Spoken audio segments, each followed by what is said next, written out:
消炎。然后我闺女这2天有点咳嗽，但是也不是太厉害，就是偶尔咳嗽2声。然后现在用我们这边的土办法，然后给她熬点水让她喝了，效果还是比较好的。这个是艾叶。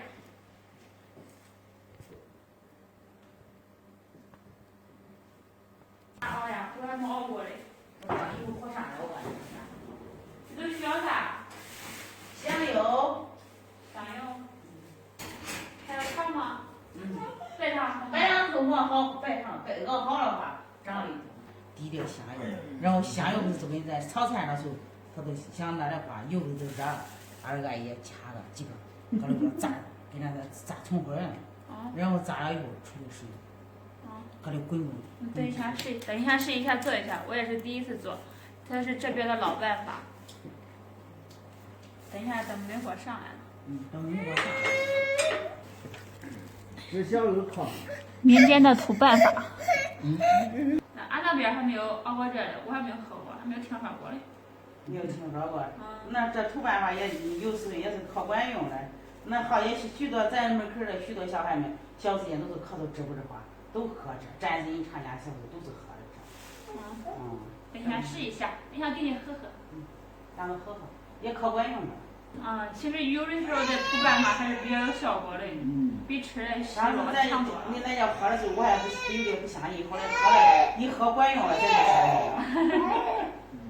都搁了一次啊。用这个用7个这种艾叶的尖子，把这根儿弄掉，就光用尖儿是吧？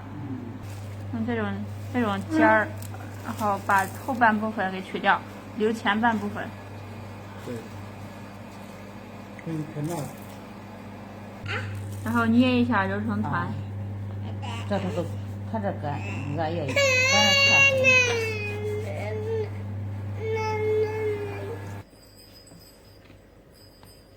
这是我们自己家榨的香油，然后倒一小口就行了，然后等待这个火把它给烧开。它不会咕嘟吧？它现在应该估计都给嗨了，你看，它油肯定不会咕嘟。放入这个艾叶。搁里。不是一下子都有它。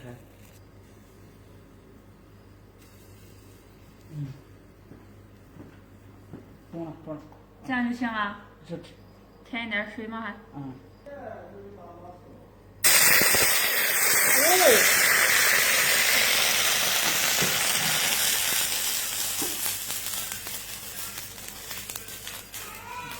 这样就行了。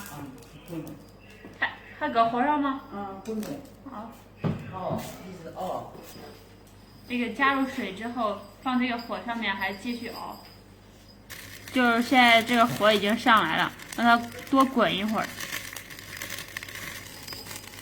现在滚它主要就是为了把这个艾叶的功效给熬出来。现在已经熬好了，然后现在把它倒入碗中。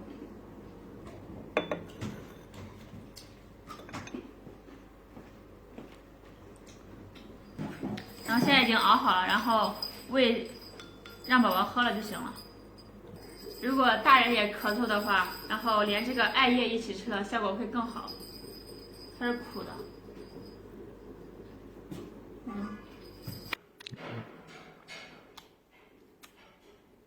还喝嘞？哟，味道不对吗？如果小孩子不喜欢喝的话，可以加入白糖，因为这个味儿它是不好喝的。可以加点白糖，然后甜的话，小孩子就容易比较容易喝。哟，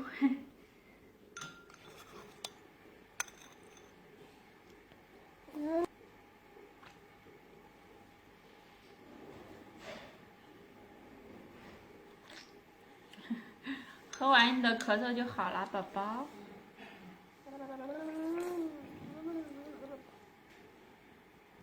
好了，喝完了，真棒。有些时候这些民间的偏方还是比较有效果的。如果家里有宝宝的话，可以收藏一下，等家里啥时候有宝宝如果生病的话，可以跟着视频学一下。好了，本期视频到此结束，喜欢我的视频就给个关注哦，再见。